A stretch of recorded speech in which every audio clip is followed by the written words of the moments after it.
আমি একটা লাউয়ের রেসিপি নিয়ে এসেছি। আমরা যারা সিকিডি পেশেন্ট বা যাদের ডায়ালিসিস চলছে সবাই খেতে পারি। দেখুন, লাউটা আমি আগে একটুখানি ভাপ দিয়ে নরম করে নিয়েছি, হ্যাঁ, আর জলটা ফেলে দিয়েছি। তারপরে আমি এখানে রিফাইন দিয়ে করছি। এটা রিফাইন দিয়েছি কড়াইয়ে, একটু সাদা জিরে দিলাম, একটা শুকনো লঙ্কা দিলাম, দুটো তেজপাতা দিলাম।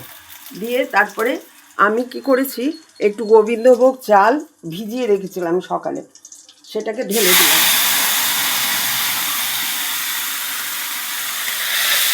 গোবিন্দভোগ চালের মধ্যে আমি অল্প একটু আদা দিয়েছি আর দুটো কাঁচা লঙ্কা দিয়েছি। দিয়ে চালটাকে ভালো করে একটু তেলের মধ্যে নেড়ে নেবেন। এর মধ্যে একটুখানি মটরশুঁটি দিলাম। দিয়ে চালটাকে খুব করে নাড়বেন ভালো করে, যাতে তলায় লেগে না যায়। ভালো করে এটাকে ঘাঁটতে হবে। দিয়ে একটু বেশ নাড়াচাড়া করে তারপরে এটার মধ্যে এই লাউটা দেবো। কেমন, লাউটা আমার সেদ্ধ কড়াই আছে, লাউটা দিয়ে দিলাম। এতে লবণ দেবেন আর একটু মিষ্টি যদি খান মিষ্টি দেবেন, কিন্তু হলুদ দেবেন না।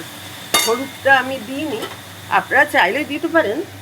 আর জিরে গুঁড়ো ধনে গুঁড়ো আমি কিছুই দিইনি। একটু লবণ দিয়ে সেদ্ধ করেছি বলে লবণটা অল্প দিলাম, কেমন, খুব কম লবণ দিলাম। দিয়ে এবারে আমি একটু মিষ্টি দেবো, কারণ এতে একটু মিষ্টি মিষ্টি ভালো লাগবে খেতে।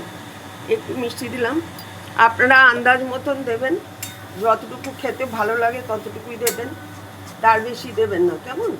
আর যতদূর সম্ভব এটাকে একটুখানি ভাপ দিয়ে নিতে পারেন, জলটা ফেলে দেবেন।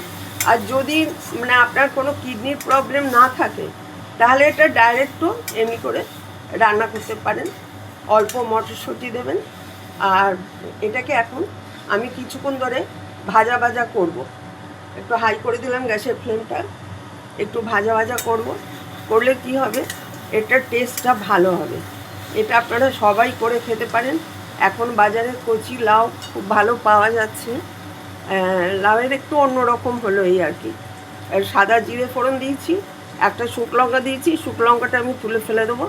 আর কাঁচা লঙ্কা একটু গোবিন্দভোগ চাল দিয়ে বেটে নিয়েছি, একটু আদা দিয়েছি তাতে অল্প। একটু করে খেয়ে দেখবেন, অবশ্য কমেন্ট করবেন কেমন হয়েছে খেতে।